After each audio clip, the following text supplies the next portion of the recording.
Assalamualaikum. In this lecture, we will discuss rotational partition function, and it is also known as Boltzmann rotational partition function. Boltzmann rotational partition function find करने के लिए हमें जो requirement है वो है rotational energy की, और रोटेशनल एनर्जी हमारे पास होती है J into J plus one H square divide by 8 pi square I. अब यहाँ पे आपको दो टर्म्स नज़र आ रहे हैं, जैसे अगर आप फेमिलियर नहीं हैं तो इसको पहले क्लियर कर लें। सो जे is total quantum number.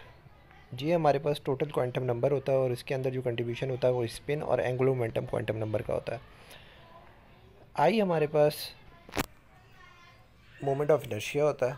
Physics की बड़ी कॉमन सी क्वांटिटी है ये मोमेंट ऑफ इनर्शिया। आई से इसको डिनोट करते हैं, और अगर sum of all the particles के लिए इसको निकालेंगे तो ये summation M I R I square हो जाता है, और ये नॉर्मली जो है वो M R square moment of inertia कहलाता है। अब आ जाते हैं partition function with degeneracy. Degeneracy के साथ पार्टीशन फंक्शन अगर आप लिखेंगे तो ये कुछ इस तरह से होता है। यहाँ पे जी आई आ जाता है, यहाँ पे आपके पास माइनस का ई आई डिवाइड बाई के टी है, माइनस का साइन है यहाँ पे, और 2j+1 जो फैक्टर है ये 2j+1 हमारे पास डीजेनरेसी फैक्टर होता है। ये डीजेनरेसी जब भी आप किसी लेवल की निकालेंगे तो ये आपके पास आएगी 2j+1। रोटेशनल एनर्जी क्यों के मॉलिक्यूल्स की होती है, तो डाई एटॉमिक मॉलिक्यूल्स के लिए होती है बेसिकली। तो यहाँ पे आपके पास जो डीजेनरेसी फैक्टर है वो आना ज़रूरी है, क्योंकि वो लेवल्स के अंदर उसके इलेक्ट्रॉन्स जो है फिल हुए हुए होते हैं, नॉट इन सिंगल स्टेट। जब हमने पार्टीशन फंक्शन देखा था तो वो लेवल के लिए और एनर्जी लेवल के लिए और स्टेट के लिए अलग अलग था, जिसके अंदर जो लेवल के लिए जो था पार्टीशन फंक्शन उसके अंदर जी आई इन्वॉल्व था। सो अब आप यहाँ पे कुछ वैल्यूज सब्स्टिट्यूट कर दें। Rotational partition function Z rotational summation g i e rotational. अब रोटेशनल एनर्जी जो ऊपर आपने टॉप पे लिखी हुई थी इसको आप यहाँ पे सब्स्टिट्यूट कर दें, वो रोटेशनल एनर्जी हमने यहाँ सब्स्टिट्यूट कर दी। ये रोटेशनल एनर्जी समीशन फॉर्म में हमारे पास ये एक्सप्रेशन लिखी हुई है, और ये डिस्क्रीट एनर्जी लेवल्स के लिए है। अब रोटेशनल एनर्जी लेवल्स कुछ इस तरह से होते हैं, ये आपके पास रोटेशनल एनर्जी लेवल्स होते हैं, और यहाँ जो लेवल होता है ये जो यहाँ से यहाँ तक ये वाला लेवल और ये लेवल ये वाइब्रेशनल लेवल्स होते हैं। सो वाइब्रेशनल लेवल्स का गैप जो है वो कितना है, ज़्यादा है, और रोटेशनल का जो गैप है वो कम है। तो ये सम टाइम हम इसको कंटिन्यूसली ट्रीट करके सोल्यूशन करेंगे यहाँ पे। तो इसको कंटिन्यूस मीन के जो ये यहाँ से फिलअप हुए हुए हैं, तो इसको इस सेंस में हम लेके इसकी कैलकुलेशन करेंगे। अब ये सारे जो कॉन्सेप्ट मैं आपको बता रहा हूँ, अगर आप मैथमेटिक्स के हैं और आपको इंटीग्रेशन की थ्योरी के बारे में पता है कि इसकी थ्योरी एक्चुअल में होती क्या है, कि what is mean by integration, कि इंटीग्रेशन एक्चुअल में होती क्या है, कि ग्राफ पे आपके पास जो फंक्शन होता है उसके अंदर जो लेवल्स होते हैं, इसको अगर आप कम्प्लीटली फिलअप करते हैं तो ये कम्प्लीट एरिया आपको मिलता है बाय यूजिंग इंटीग्रेशन। और अगर आप समीशन जो निकालते हैं वो समीशन जो निकलता है वो जस्ट आपके पास ये डिस्क्रीट लेवल्स की का सम निकल रहा होता है। तो बहरहाल खैर वो इंटीग्रेशन की एक थ्योरी है। बस सिंपल आप ये कॉन्सेप्ट अपने माइंड में रखें कि कंटिन्यूस सिस्टम के लिए हम इंटीग्रेशन यूज़ करते हैं। अब यहाँ पे जी आई की वैल्यू हमें मैंने आपको ऊपर बता दी थी कि जी आई इज़ टू 2j+1 है, और यहाँ हम ये सारी चीज़ें पुट कर चुके हैं। अब यहाँ पे जे जो है ये हमारा वेरिएबल है, जे हमारा जो क्वांटम नंबर है ये वेरिएबल है। वहाँ पे भी हमारे पास जब हमने लीनियर किया था ट्रांसलेशनल पार्टीशन फंक्शन हम ड्राइव कर रहे थे, तो वहाँ पे हमारे पास जो वेरिएबल था वो क्वांटम नंबर ही था, एक्चुअल में n था। अब यहाँ पे भी क्वांटम नंबर हमारा वेरिएबल होगा। अब क्योंकि यहाँ पे रोटेशन की बात हो रही है तो क्वांटम नंबर हमारा चेंज है। क्वांटम नंबर हमारा टोटल क्वांटम नंबर है which is the sum of the spin and the, क्योंकि स्पिन का कॉन्सेप्ट भी है अब हमारे पास, और हमारे पास जो है एंगुलर मोमेंटम का कॉन्सेप्ट भी है। वहाँ पे जस्ट प्रिंसिपल क्वांटम नंबर का कॉन्सेप्ट था, और यहाँ पे हमारे पास टोटल क्वांटम नंबर आ रहा है। तो क्वांटम नंबर हमारा वेरिएबल है, क्योंकि इसी में चेंजिंग आएगी with respect to level, energy levels जब चेंज होंगे तो क्वांटम नंबर चेंज होगा। सो 2J+1 GI की जगह पे आया, और ये वैल्यू हमने जो है क्या किया, ये जो J है इसको यहाँ पे मल्टीप्लाई करवा दिया। अब आप यहाँ पे देखें 2J+1 लिखा हुआ है, और ये लिखा हुआ है 2J+1, सॉरी 2J+J लिखा हुआ है, और ये लिखा हुआ है नीचे 2J+1 इंटू DJ। एक्सपोनेंशियल का डेरिवेटिव, सॉरी एक्सपोनेंशियल की इंटीग्रेशन आपको थोड़ी सी समझनी पड़ेगी कि वो किस तरह से होती है। अगर आपके पास कुछ इस तरह की चीज़ लिखी हुई है,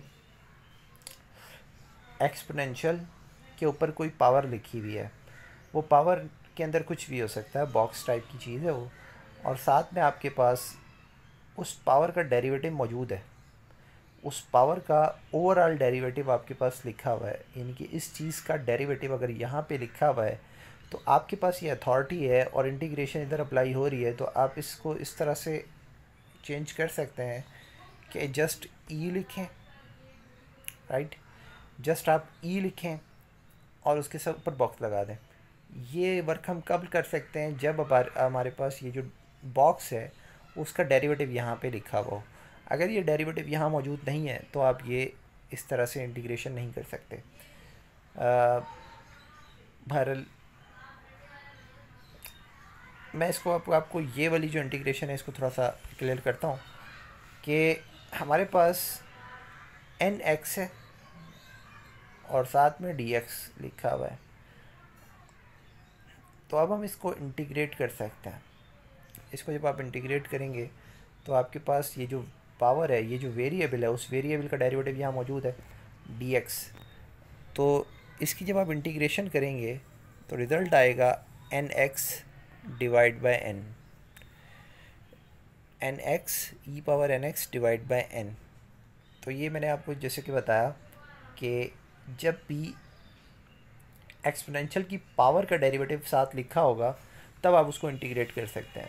अब यहाँ पे देखें कि ये एक्सपोनेंशियल की पावर का वेरिएबल है, इस एक्सपोनेंशियल की पावर का वेरिएबल का डेरिवेटिव साथ में लिखा हुआ है। ये डेरिवेटिव किस तरह से निकला, तो अगर आप j को j प्लस जे स्क्वायर को लें, जे स्क्वायर प्लस जे को लें और उसके ऊपर डेरिवेटिव अप्लाई करें d/dj, तो रिज़ल्ट क्या आएगा, रिज़ल्ट आएगा यहाँ पे पावर पहले आ जाएगी और j से एक पावर माइनस हो जाएगी, जो कि आंसर आएगा 1। और जब आप dj डिवाइड बाय dj लेंगे तो आंसर आएगा 1। और अगर मैं कहूँ कि dj यहाँ ना लिखूँ, इधर से मिटा के यहाँ लिख दूँ, तो मैं कह सकता हूँ कि जे स्क्वायर प्लस जे का डेरिवेटिव जब आप लेते हैं तो आंसर आता है 2J+1 इंटू डी, और ये आंसर यहाँ पे साथ में लिखा हुआ है। इस वेरिएबल की पावर का डेरिवेटिव यहाँ पे साथ लिखा हुआ है। फिर मैंने आपको एक चीज़ बताई कि अगर इस तरह से जो है वो nx लिखा हुआ है और e पावर nx, तो यहाँ पे नीचे n आता है और प्लस c वगैरह आ जाते हैं अगर लिमिट ना हो। लिमिट होगी तो फिर आपके पास ये प्लस c नहीं आएगा, लिमिट सप्लाई होंगी। तो ये रूल आप देख रहे हैं कि जब भी आपके पास यहाँ पे dx लिखा हुआ था, सॉरी, तो dx जो है वो इस वेरिएबल का डेरिवेटिव लिखा हुआ था, ठीक है। यहाँ पे ये वेरिएबल है और ये वेरिएबल का डेरिवेटिव है कंप्लीट। क्योंकि dx का डेरिवेटिव छोटा सा होता है, dx ही जस्ट उसका dx ही शो होता है, तो इसलिए हमारे पास इसको सॉल्व करने के लिए इजी रहती है ये क्वेश्चन।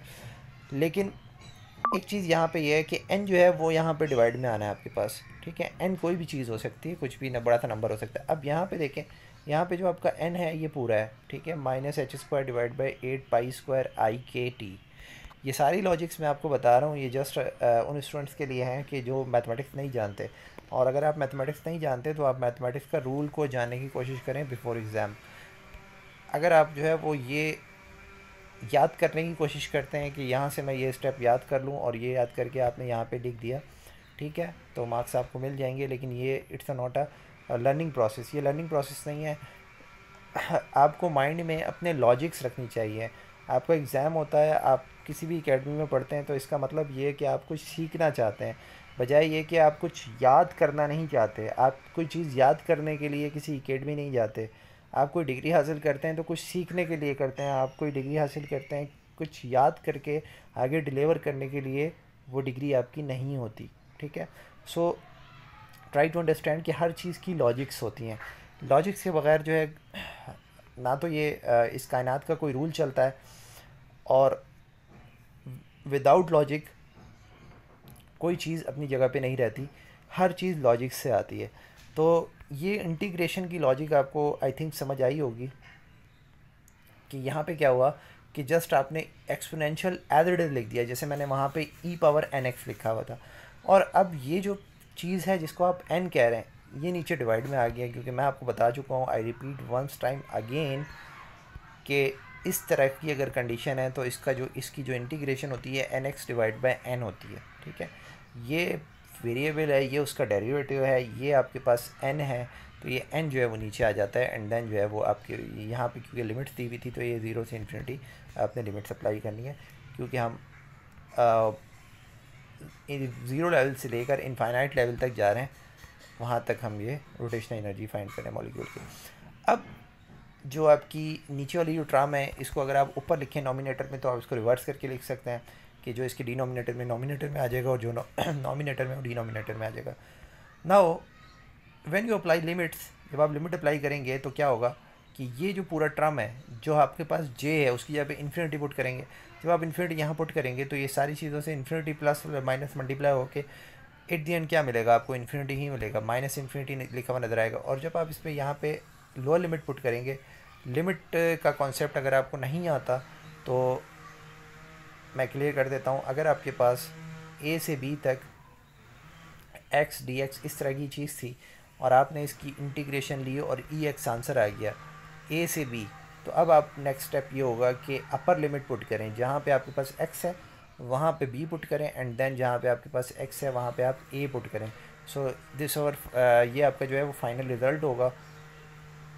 अब यहाँ देखें कि आपकी अपर लिमिट इन्फिनिटी है और लोअर लिमिट ज़ीरो है, तो अपर लिमिट के लिए हम क्या करेंगे, जहाँ जे है क्योंकि जे हमारा वेरिएबल है वहाँ पे आप इन्फिनिटी पुट करेंगे एंड देन जे की जगह पे ज़ीरो पुट करेंगे। जब आप जे की जगह पे इन्फिनिटी पुट करेंगे तो इन्फिनिटी प्लस माइनस मल्टीप्लाई सारा कुछ होकर कांस्टेंट के साथ इन्फिनिटी ही बनना है, और ज़ीरो को जब आप इन सब के साथ करेंगे जे की जगह पे रखेंगे तो ज़ीरो भी जब किसी भी चीज़ के साथ मल्टीप्लाई होता है ज़ीरो हो जाता है। सो ई पावर ज़ीरो ई पावर इन्फिनिटी। अब ई पावर इन्फिनिटी जो है वो किस तरह से ज़ीरो के बराबर होता है इसको भी देख लें, वन ओवर ई पावर इन्फिनिटी होता है। ठीक है, अगर आपके पास माइनस इन्फिनिटी है तो इसको आप क्या लिख सकते हैं, वन ओवर इन्फिनिटी लिख सकते हैं, क्योंकि पावर हमने प्लस करवा दी इसकी। अब अगर एक्सपोनेंशियल के ऊपर इन्फिनिटी आ रहा है तो जो रिजल्ट आएगा वो भी इनफाइनाइट होगा, तो वन ओवर इनफाइनाइट हो गया। अब वन ओवर इनफाइनाइट किसके बराबर होता है, ज़ीरो के बराबर होता है। So everything have logics. So E power zero क्या है, ई पावर ज़ीरो आपके पास वन के बराबर होता है, क्योंकि anything power zero is equals to one. So finally आपके पास जो रोटेशनल पार्टीशन फंक्शन आया वो यही आ रहा है, 8 पाई आई के T divide by H square, और ये जो माइनस है इस माइनस के साथ मल्टीप्लाई होकर प्लस हो जाता है, तो which is our required rotational partition function. Thanks for watching. अगर आपको स्टिल कोई क्यूरी है तो आप कमेंट सेक्शन में पूछ सकते हैं।